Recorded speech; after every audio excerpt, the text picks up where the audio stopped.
بسم الله الرحمن الرحيم.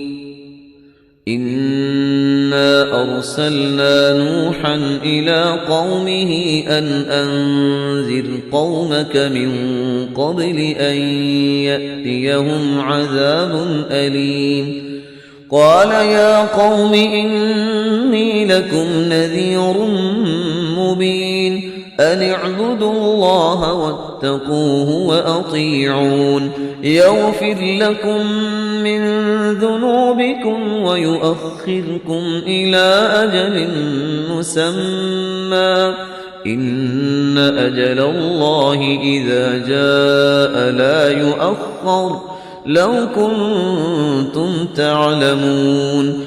قال رب إني دعوت قومي ليلا ونهارا فلم يزدهم دعائي إلا فرارا وإني كلما دعوتهم لتغفر لهم جعلوا أصابعهم في آذانهم واستغشوا ثيابهم وأصروا واستكبروا استكبارا ثم إني دعوتهم جهارا ثم إني أعلنت لهم وأسررت لهم إسرارا فقلت استغفروا ربكم إنه كان غفارا يرسل السماء عليكم مدرارا ويمددكم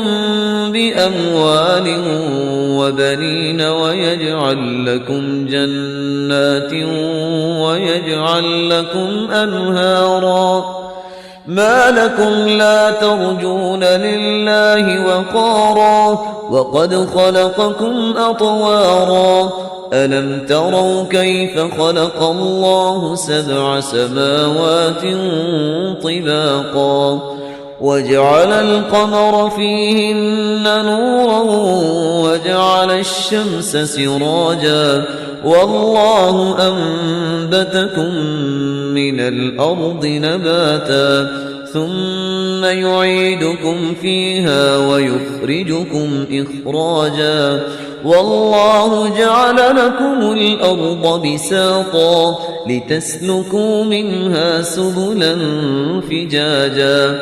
قال نوح رب إنهم عصوني واتبعوا من لم يزده ماله وولده إلا خسارا ومكروا مكرا كبارا وقالوا لا تذرن آلهتكم ولا تذرن ودا ولا سواعا ولا يغوث ويعوق ونسرا وقد أضلوا كثيرا ولا تزد الظالمين إلا ضلالا مما خطيئاتهم أغرقوا فأدخلوا نارا فلم يجدوا لهم من دون الله أنصارا.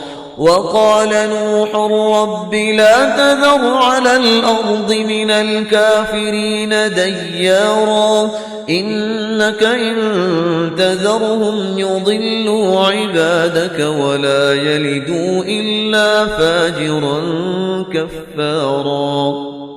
رب اغفر لي ولوالدي ولمن دخل بيتي مؤمنا وللمؤمنين والمؤمنات ولا تزد الظالمين إلا تبارا.